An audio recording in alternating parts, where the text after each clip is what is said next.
All right. Okay, another PSA order. Um, it's like my second or this was my second or third order. And who is this? My dog. It's your dog. It's my dog. What's the name? I call her What do you call her? Bubblegum. Hi, it's me, Bubblegum, and we're gonna look at some cool cards today. Okay? Okay. All right. Thank you for the introduction. Um, I don't know. We'll see what cards line up as, because typically when you submit your order, they'll usually send things back, right, in that same order.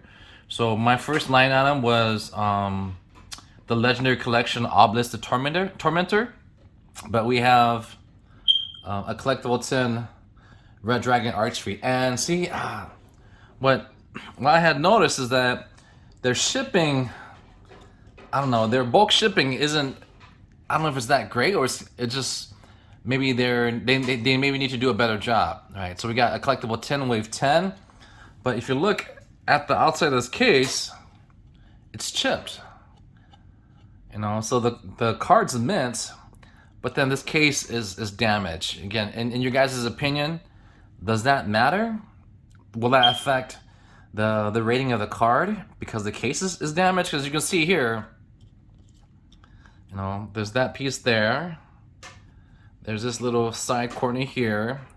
So the edge is chipped in 3 places.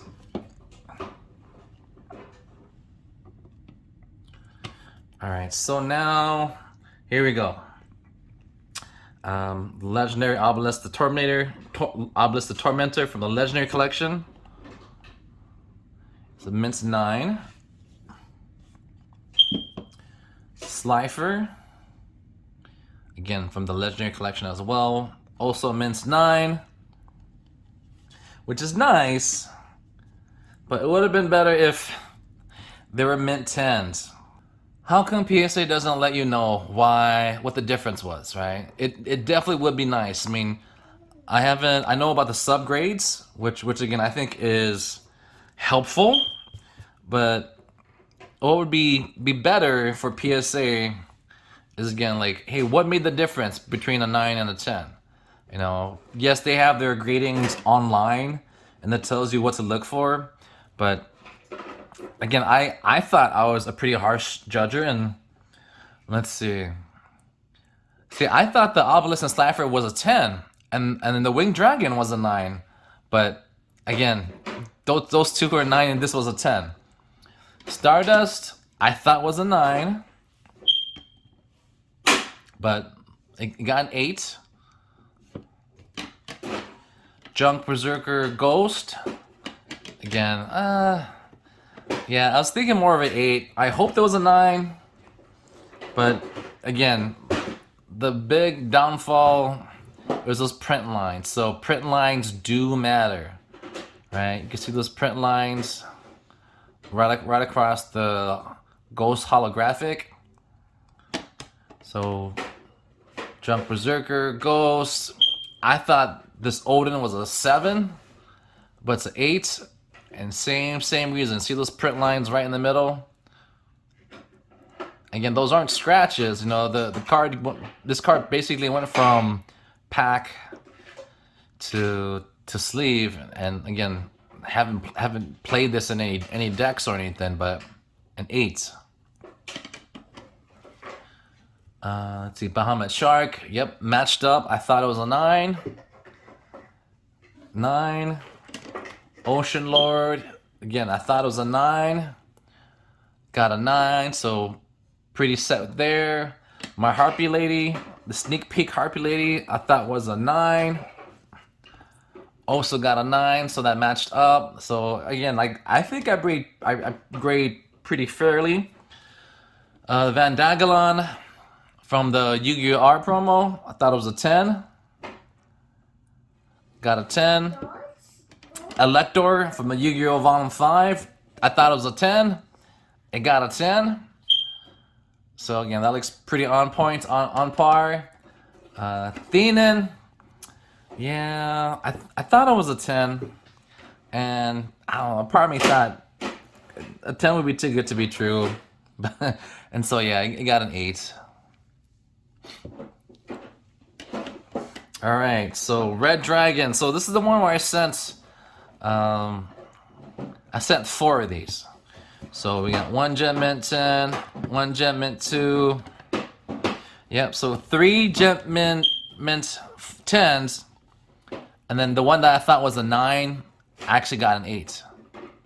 So just on the front, there were some centering issues, and there's a slight tilt on the front and back, meaning the positioning of the edges. There's a slight tilt and curve. So I thought this was the one that was going to be a 9, but it's pretty on point, on par. It's nice that we got 3 Jet Mint 10s and then an 8. So that's pretty. I guess you could say that's fair, right? That's fair. Next card up. Again, Blue Eyes White Dragon from the Yu-Gi-Oh! Anniversary Pack. It's an 8.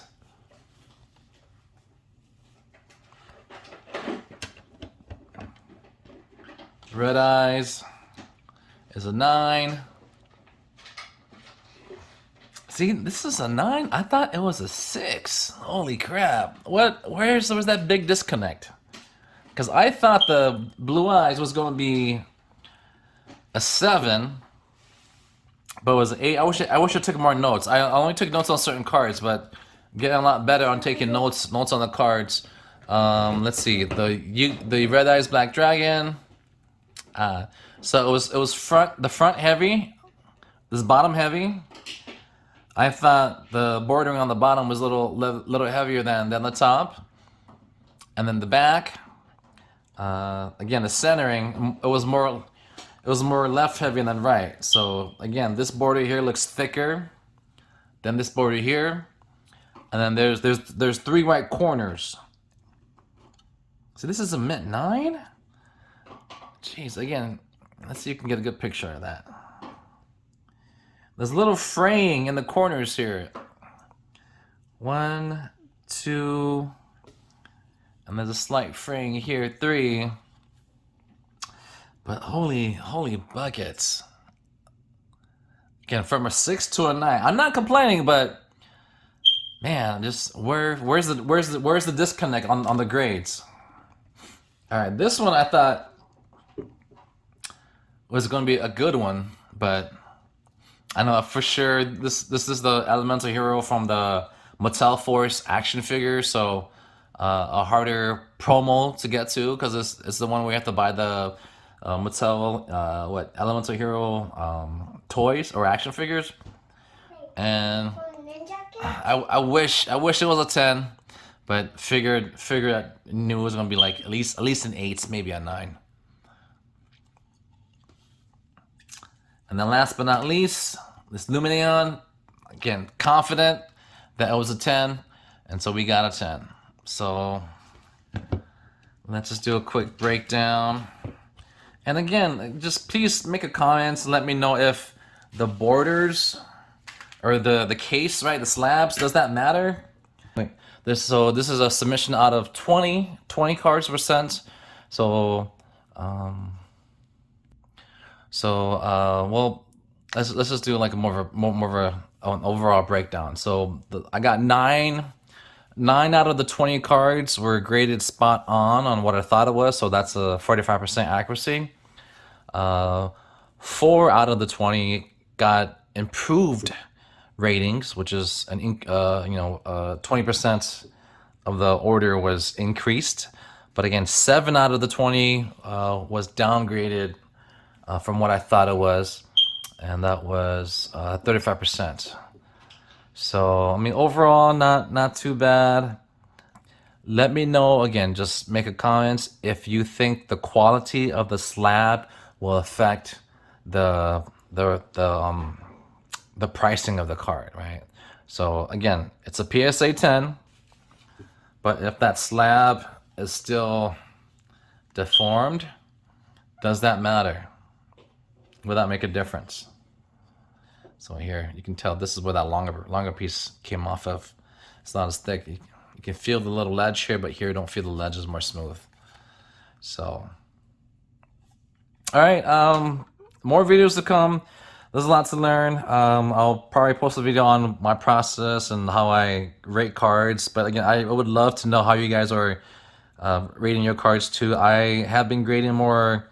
I've been getting more Yu-Gi-Oh and Pokemon cards graded through. So I would definitely appreciate any tips on sports grading, because I feel like I got my booty handed to me when I sent this other card, and I'm gonna do another video on that. We'll definitely need ideas on how to tackle that issue, because man, I paid a decent amount of money for essentially a crappy ass grade. So, and again, I think I know what I'm doing. Being 45% accurate. I guess we'll have to go through more orders and check things out. So, all right, take it easy. Until next time.